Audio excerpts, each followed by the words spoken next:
بسم اللہ الرحمن الرحیم۔ پیارے ساتھیوں، السلام علیکم۔ پیارے دوستو، حضرت علی رضی اللہ تعالیٰ عنہ کو ولایت کیسے ملی، کیوں ملی اور کس مقام پر ملی؟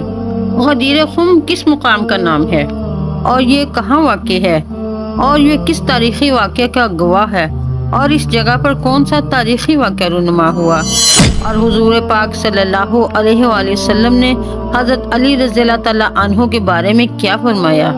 آپ سے گزارش ہے کہ یہ سب کچھ جاننے کے لیے ہماری ویڈیو کو اینڈ تک ضرور دیکھیے گا۔ ساتھیوں، غدیر مکہ معظمہ اور مدینہ منورہ کے درمیان ایک مقام کا نام ہے۔ یہ وہ جگہ ہے جہاں مختلف علاقوں سے آنے والے حاجی جدا ہو جاتے ہیں۔ یہاں سے شمال کا راستہ مدینہ شریف کی طرف، جنوب کی سمت کا راستہ یمن کی طرف، مشرقی راستہ عراق کی طرف اور مغربی سمت کا راستہ مصر کی طرف جاتا ہے۔ آج غدیر نامی یہ جگہ گمنام ہو چکی ہے، لیکن ماضی میں یہی سرزمین ایک دن تاریخ اسلام میں ایک اہم واقعہ کی گواہ تھی، اور یہ واقعہ 18 ذی الحج 10 ہجری کا تھا، جب آخری نبی حضرت محمد مصطفیٰ صلی اللہ علیہ وآلہ وسلم نے ایک طویل خطبہ ارشاد فرمایا تھا اور اپنے داماد اور چچا زاد حضرت علی ابن طالب رضی اللہ تعالیٰ عنہ کو ولایت کے منصب پر فائز کیا تھا۔ غدیر خم کا پس منظر کچھ یوں ہے کہ نبی معظم صلی اللہ علیہ وآلہ وسلم ہجرت کے 10ویں سال 24 ذی القعدہ کو ہزاروں کا قافلہ لے کر حج کے لیے مدینہ شریف سے مکہ معظمہ کی طرف روانہ ہوئے۔ کیونکہ یہ پیارے نبی صلی اللہ علیہ وآلہ وسلم کا آخری حج تھا، اس لیے یہ حجۃ الوداع کے نام سے مشہور ہوا، جس میں 90,000 سے زائد صحابہ کرام موجود تھے۔ مناسک حج ادا کرنے کے بعد پیارے آقا صلی اللہ علیہ وآلہ وسلم نے کعبۃ اللہ کو الوداع کہا اور حرم شریف سے رخصت ہوئے۔ واپسی پر 18ویں ذی الحج کے دن یہ قافلہ جوفہ پہنچا۔ جوفہ مکہ سے 13 کلومیٹر کے فاصلے پر موجود ہے۔ اس کے قریب 2 کلومیٹر کے فاصلے پر ایک تالاب ہے جسے غدیر کہا جاتا ہے۔ یہ مقدس قافلہ غدیر کے قریب پہنچا تو حضرت جبرائیل علیہ السلام وحی لے کر حاضر ہوئے اور نبی معظم محمد مصطفیٰ صلی اللہ علیہ وآلہ وسلم کو اللہ تعالیٰ کا یہ حکم پہنچایا کہ آپ کو اس مقام پر حضرت علی رضی اللہ تعالیٰ عنہ کی ولایت کا اعلان فرمانا ہے۔ لہٰذا رسول پاک صلی اللہ علیہ وآلہ وسلم نے قافلے کو رکنے کا حکم دیا اور آگے نکل جانے والوں کو واپس پلٹنے اور پیچھے رہ جانے والوں کو جلدی جلدی غدیر کے مقام پر پہنچنے کا حکم دیا۔ یہاں آپ صلی اللہ علیہ وآلہ وسلم نے ظہر کی نماز ادا کی اور ایک منبر بنانے کا حکم دیا۔ پھر آپ صلی اللہ علیہ وآلہ وسلم اس منبر پر تشریف فرما ہوئے اور خطبہ شروع کیا۔ حمد و ثنا اللہ کی ذات سے منسوب ہے، ہم اس پر ایمان رکھتے ہیں، اس پر توکل کرتے ہیں اور اسی سے مدد چاہتے ہیں۔ ہم برائی اور اپنے برے کاموں سے بچنے کے لیے اس کی پناہ چاہتے ہیں۔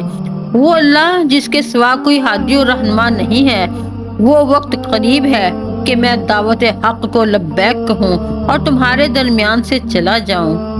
تم بھی جواب دہ ہو اور میں بھی جواب دہ ہوں۔ اس کے بعد فرمایا کہ میرے بارے میں تمہارا کیا خیال ہے؟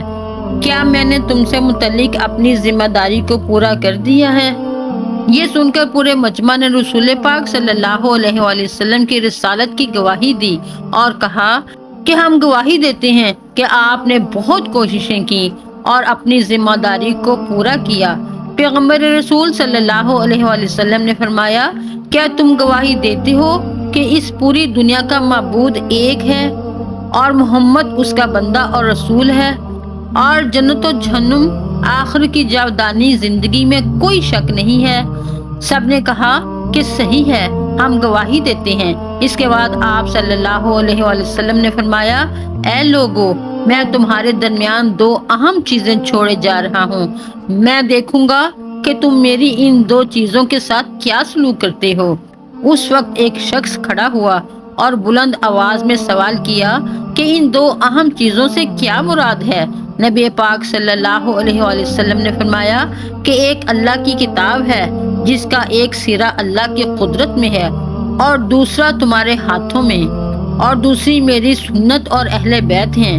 اللہ نے مجھے خبر دی ہے کہ یہ ہرگز ایک دوسرے سے جدا نہ ہوں گے۔ اے لوگو، قرآن اور میری سنت پر سبقت نہ کرنا اور دونوں کے حکم کی تعمیل میں کوتاہی نہ کرنا ورنہ ہلاک ہو جاؤ گے۔ آپ صلی اللہ علیہ وآلہ وسلم نے امام علی رضی اللہ تعالیٰ عنہ کی تعریف کی، اے لوگو، یہ علی ہیں، تم میں سب سے زیادہ میری مدد کرنے والے، تم میں سے میرے سب سے زیادہ قریب تر اور میری نگاہ میں عزیز تر، یہ دین خدا کا مددگار، رسول خدا کا دفاع کرنے والا، متقی، پاکیزہ صفت، ہادی اور مہدی ہے۔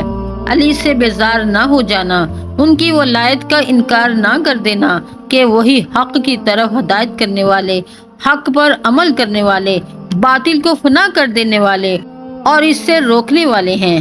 اس کے بعد فرمایا کہ مومنین پر خود ان سے زیادہ سزاوار کون ہے؟ سب نے کہا کہ اللہ اور اس کے رسول زیادہ بہتر جانتے ہیں۔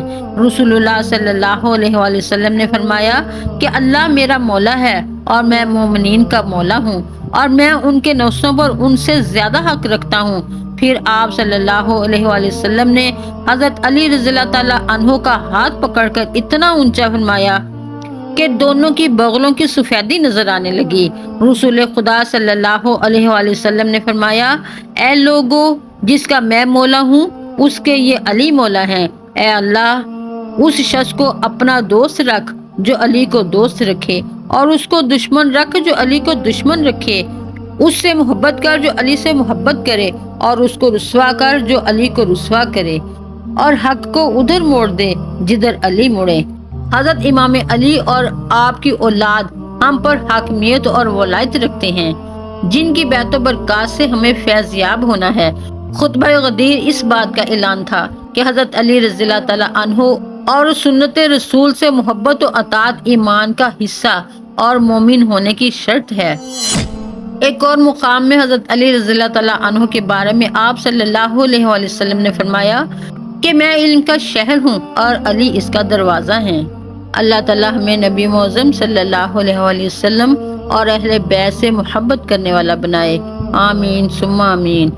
اپنا اور اپنے پیاروں کا خیال رکھیے گا۔ اپنی اگلی ویڈیو میں انشاءاللہ پھر ملیں گے، تب تک کے لیے اللہ حافظ۔